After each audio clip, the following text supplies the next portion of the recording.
Perseteruan antara dokter detektif atau Doktif atau Dr. Amira Farahnas dengan dokter kecantikan Richard Lee kini memasuki babak baru. Setelah saling melapor ke polisi, keduanya resmi ditetapkan sebagai tersangka dalam perkara yang berbeda. Kasus ini ditangani oleh dua institusi kepolisian, yakni Polda Metro Jaya dan Polres Metro Jakarta Selatan.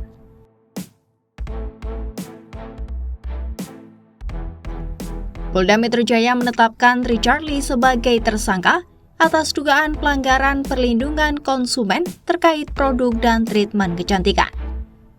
Kepala Subbidang Penerangan Masyarakat Bid Humas Polda Metro Jaya Kombes Pol Reonald Simanjuntak mengatakan, penetapan tersangka dilakukan pada 15 Desember 2025 kemarin.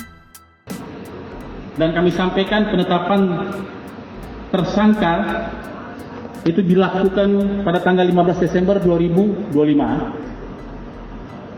terhadap saudara RL. Kombes Pol Reonald menyebut laporan itu dilayangkan dokter detektif pada 2 Desember 2025.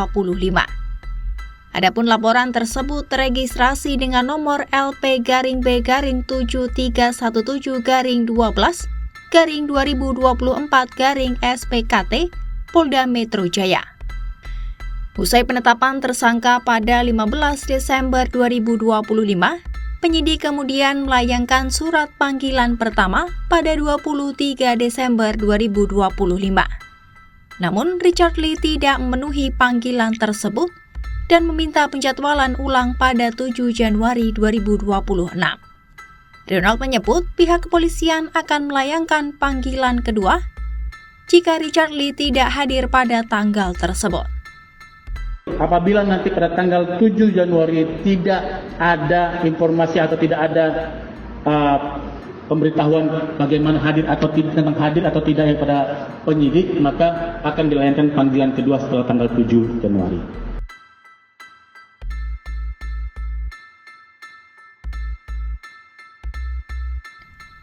Sebelumnya, dokter detektif lebih dulu ditetapkan sebagai tersangka oleh Polres Jakarta Selatan atas pencemaran nama baik terhadap dokter kecantikan Richard Lee. Samira atau yang lebih dikenal Doktif sudah ditetapkan sebagai tersangka sejak Jumat 12 Desember 2025. Penetapan tersangka Doktif itu disampaikan Wakasat Reskrim Polres Jakarta Selatan, Kompol Dwi Manggalayuda pada Rabu 24 Desember 2025.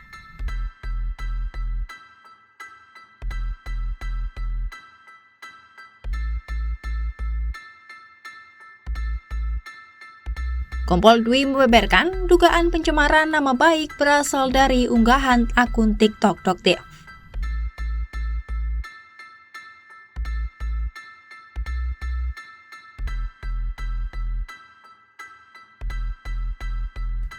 Doktif dijerat pasal 27A Undang-Undang Informasi dan Transaksi Elektronik atau UU ITE dengan ancaman pidana maksimal 2 tahun penjara.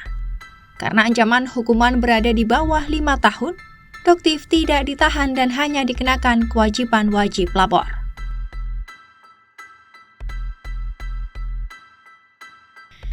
Polisi menyebutkan upaya mediasi dengan menghadirkan kedua belah pihak rencananya akan berlangsung pada Selasa 6 Januari 2026. Di lain sisi, proses hukum tetap berjalan karena masing-masing pihak memilih melanjutkan perkara ke jalur hukum. Adapun konflik ini bermula dari konten dokter detektif yang kerap mengulas produk kecantikan termasuk produk milik Richard Lee. Dalam sejumlah unggahan, Doktif menuding beberapa produk itu melakukan overklaim atau penipuan kandungan bahan. Richard Lee merasa tudingan itu merugikannya dan melaporkan Doktif atas dugaan pencemaran nama baik. Sebaliknya, Doktif melaporkan Richard Lee atas dugaan penyebaran informasi bohong dan pelanggaran perlindungan konsumen. Situasi memanas ketika mantan karyawan Richard Lee muncul membeberkan kesaksian kepada Doktif terkait dugaan praktik produksi skincare yang disebut tidak sesuai aturan.